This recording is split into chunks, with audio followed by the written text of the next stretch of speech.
Assalamualaikum warahmatullahi wabarakatuh dan salam sejahtera saya ucapkan kepada Dr. Hanum dan rakan-rakan seperjuangan yang lain. Saya Nur Syahidah binti Bustaman. Hari ini kumpulan saya akan membentangkan tajuk berkenaan dengan implikasi teori hierarki keperluan Abraham Maslow ke atas proses pengajaran dan pembelajaran bilik darjah.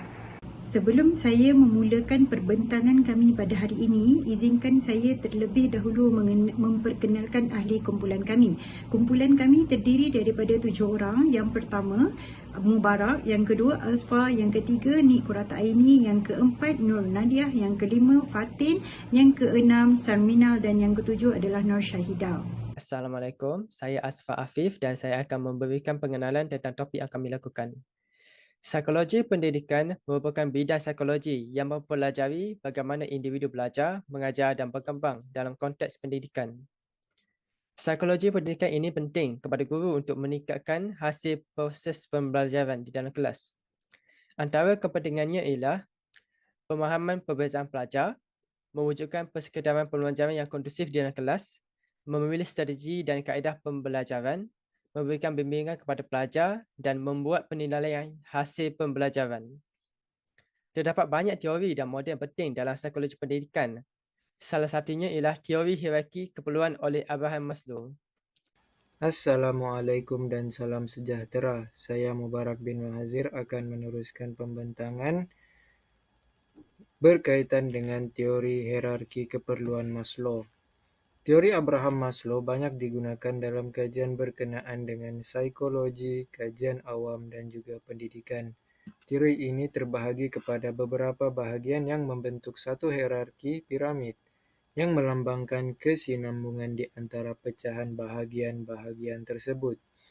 Peringkat yang lebih rendah, yaitu peringkat yang terletak di bahagian bawah piramid, melambangkan keperluan fizikal, manakala peringkat yang tertinggi yang terletak di bahagian atas melambangkan keperluan hasrat diri.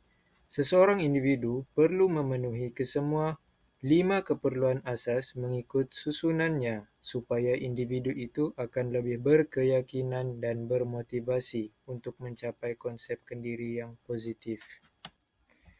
Bahagian-bahagian yang terkandung di dalam hierarki piramid keperluan Maslow terdiri daripada hasrat diri. Hasrat diri adalah bahagian yang terletak di bahagian paling atas dalam piramid keperluan Maslow. Ia menerangkan bahawa menyedari kekuatan potensi diri individu dalam tempoh individu tersebut beralih umur dan menjadi semakin matang. Seterusnya ialah kendiri. Kendiri terletak di bahagian bawah hasrat diri dalam hierarki teori Abraham Maslow. Ia dibahagikan kepada 2 bahagian, iaitu kendiri untuk diri sendiri dan keinginan untuk reputasi dan hormat daripada individu sekeliling. Seterusnya ialah bahagian sosial. Bahagian ini terletak di bawah kendiri dalam hierarki teori Abraham Maslow. Dia berkait rapat dengan sifat kasih sayang dan kebersamaan di antara individu. Seterusnya ialah keselamatan. Bahagian ini terletak di bahagian bawah sosial dalam hierarki teori Abraham Maslow. Ia menerangkan bahawa keperluan dalam keselamatan amat ketara pada peringkat pertumbuhan awal kanak-kanak di mana mereka memerlukan keselamatan dan kebolehan untuk membuat keputusan. Dan akhir sekali, bahagian fisiologi. Fisiologi terletak di bahagian paling bawah dalam hierarki teori Abraham Maslow. Bahagian ini menerangkan tentang keperluan asas fizikal seperti keperluan makanan, minuman, atau tempat tinggal semasa di dalam keadaan kelaparan kehausan. Salam sejahtera. Dalam bahagian ini saya akan menerangkan kajian lepas sebelum ini yang membuktikan hubungan teori hierarki keperluan Maslow dalam proses pembelajaran dan pengajaran. Teori Maslow menjelaskan bahawa individu didorong oleh keperluan seperti keselamatan, rasa hormat dan harga diri. Setiap peringkat hierarki keperluan Maslow menawarkan kelebihan yang boleh meningkatkan pengalaman pendidikan untuk belajar. dengan memastikan bahawa semua peringkat hierarki keperluan Maslow dipenuhi dengan memuaskan, pelajar boleh mencapai potensi tertinggi mereka untuk pembelajaran. Dalam kajian Guru Muti pada tahun 2018 menyokong bahawa teori Abraham Maslow iaitu teori keperluan manusia diguna pakai dalam mengenangani dan mengawal masalah disiplin asrama. Penyelidikan ini membentangkan penyelesaian praktikal untuk menangani isu disiplin di sekolah menengah kebangsaan beluran. Pengkaji telah mengenal pasti potensi faedah mengaplikasikan teori keperluan manusia Abraham Maslow untuk menguruskan masalah disiplin asrama dengan berkesan. Dengan mematuhi teori ini, semua warden dan guru dalam sekolah boleh menyumbang untuk mengurangkan cabaran disiplin. Dalam kajian sebuah pada tahun 2021 menyokong bahawa implikasi teori motivasi Abraham Maslow dapat menyelesaikan hasil pembelajaran pelajar yang rendah dalam mata pelajaran matematik. Teori motivasi Abraham Maslow pada peringkat pertama boleh diaplikasikan dalam aktiviti pembelajaran matematik dengan menyediakan makanan dan minuman kepada murid. Peringkat kedua dapat dilaksanakan dengan menjadikan pelajar selamat dalam aktiviti pembelajaran matematik. Peringkat ketiga dapat dilaksanakan dengan mewujudkan komunikasi antara guru dan pelajar. Peringkat keempat dapat dilaksanakan sebagaimana adanya saling menghormati antara guru, pelajar dan sesama pelajar. Dan peringkat kelima dapat dilaksanakan dengan memberi peluang kepada pelajar untuk menyatakan pendapat dalam aktiviti perbincangan. Menurut kajian yang dijalankan oleh Rudiata pada tahun 2022, beliau membuktikan keperluan Maslow boleh memberikan penyelesaian kepada pelbagai halangan terdapat dalam amalan pembelajaran dalam talian. Dalam kajian beliau, pandemik COVID-19 membuktikan bahawa pembelajaran dalam talian boleh dijalankan dengan efektif dan efisien dengan pelaksanaan teori hierarki keperluan Maslow. Saya akan menerangkan implikasi teori hierarki keperluan Maslow dalam proses pembelajaran dan pengajaran. Teori keperluan Maslow dalam PDP menunjukkan bahawa motivasi pelajar ini dipengaruhi oleh keperluan diri pelajar itu yang dipenuhi ataupun tidak dipenuhi oleh guru maupun ibu bapa ataupun sekelilingnya. Semasa proses PDP yang dijalankan secara alamiah, untuk keperluan fisiologi pelajar ini perlulah dipenuhi dengan adanya kuota jaringan internet dan juga komputer riba ataupun telefon pintar. Seperti yang kita maklum, kuota jaringan internet yang kuat dan stabil serta komputer riba maupun telefon pintar ini sangatlah diperlukan, berjatuh kepada wajib untuk ada dalam sebuah keluarga itu agar proses pembelajaran anak ini berjalan dengan lancar. Dapat saya berikan contoh di Sempurna Sabah, ada pelajar ni mesej cikgu personally menyatakan bahawa saya minta maaf cikgu, saya tak boleh sertai kelas cikgu pada hari ini sebab saya tak cukup internet. Kalau ada pun tapi tak cukup untuk saya habiskan kelas cikgu. Jadi boleh tak cikgu bagi tahu saya melalui mesej ni sahaja apa tugasan yang cikgu nak saya selesaikan. Itu salah satu contohlah keperluan fisiologi pelajar ni yang tidak dipenuhi. Jadi tanpa bila pelajar ni satu keperluan dia tidak dicukupi, dia rasa macam tak perlulah nak join kelas sebab internet tak ada. Alah, cikgu pun tak marah, tak ada masalah pun. Ada yang fikir macam tu. Okey, seterusnya ada ibu bapa yang tidak mencapai kesefahaman dengan guru ni. Sebabnya dia rasa anak dia ni macam tak bersekolah, tak belajar. Lebih-lebih lagi pembelajaran secara atas salian ni, online learning ni, online class. Jadi kita sebagai guru perlulah menerangkan kepada guru yang pihak KPM ni telah mengeluarkan arahan untuk meneruskan sesi persekolahan yang dijalankan secara alam maya. Jadi, kebanyakannya kerja-kerja penerangan oleh guru ni kepada pelajar dilakukan secara alam maya. Okey, yang ketiga, dapat kita lihat implikasi teori Maslow dalam PDP ni ialah dengan memupuknya komunikasi yang aktif dan interaktif antara guru dan pelajar untuk memenuhi keperluan kasih sayang.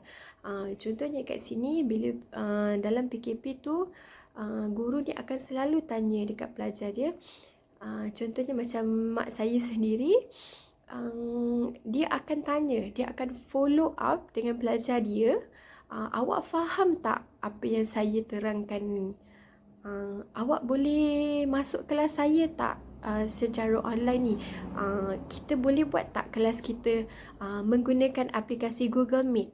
Ataupun awak nak cikgu buat kelas mengikut kumpulan menggunakan WhatsApp video call sahaja. Sebab saya faham awak tak cukup internet untuk join kelas kita secara online ni. Itu antara salah satu cara untuk guru ni menunjukkan dekat pelajar yang kita ni ambil berat pada dia. So pelajar tu akan rasa disayangi. Dia penting dalam pembelajaran ni. Okey, seterusnya teori Maslow ini juga menunjukkan yang ianya mendorong pelajar untuk memenuhi keperluan hasrat diri dengan kita beri dia penghargaan. Maknanya kalau kita ada seorang pelajar tu yang aktif, dia tak pernah miss. Maknanya ibu bapanya pun memberi sokongan. Walaupun tak ada komputer riba, tapi dapat memberikan satu telefon pintar khas untuk anaknya join kelas online ni. Dekat situ anak-anak ni punya motivasi ni makin lama makin bertambah. Dia rasa motivated untuk teruskan sesi pembelajaran walaupun pembelajaran itu dijalankan secara online. Seterusnya kita tengok perbezaan teori pembelajaran humanistik oleh 3 orang tokoh. Yang pertama Abraham Maslow, yang kedua Carl R. Rogers, yang ketiga Arthur Combs. Okey, Abraham Maslow dia berpendapat bahawa seorang manusia ni perlu memenuhi 5 stages keperluan yang dinyatakan oleh Abraham Maslow itu sendiri. Okey, Abraham Maslow ni menunjukkan 5 keperluan tu dalam bentuk piramid. Bermula daripada bawah sekali ialah fisiologi, keselamatan, sosial, kendiri dan hasrat diri. Okey, selagi stages ni tidak dipenuhi satu persatu, Abraham Maslow berpendapat bahawa pelajar tu takkan mencapai kebolehan diri dia di tahap yang maksima. Lebih lagi kalau ada lopong-lopong dalam keperluan ikut piramid ni. Okey, kalau guru mengaplikasikan teori Abraham Maslow ni dalam pembelajaran, guru perlulah memastikan setiap aspek keperluan pelajar ni dipenuhi secukupnya. Maknanya tak bolehlah ada tertinggal satu pun. Sebabnya seperti yang saya jelaskan sebentar tadi, pelajar ni akan lebih termotivasi sekiranya setiap keperluan dirinya tu dipenuhi secukupnya. Okay, kita tengok pula teori Carl R. Rogers ni. Okay, teori Carl Rogers ni dia berkonsepkan pembelajaran yang memberi makna secara tidak langsung. Maksud dekat sini cikgu tu tak boleh nak memaksa pelajar tu untuk memahami ataupun menyukai sesuatu. Contohnya pelajar tu dia kena ada rasa rela hati. Dia kena timbul perasaan tu dalam diri dia sendiri. Kalau kita paksa-paksa dia untuk buat ni, lama-lama dia rasa macam buat apa nak buat benda ni tak mendatangkan makna pun untuk diri dia. Okey, seterusnya kita tengok pada teori Artecoms. Teori Artecom ni ialah teori pemusatan perorangan. Dekat sini guru tu bertindak sebagai pemudah cara dan pembekal nasihat penyelesaian masalah kepada pelajar.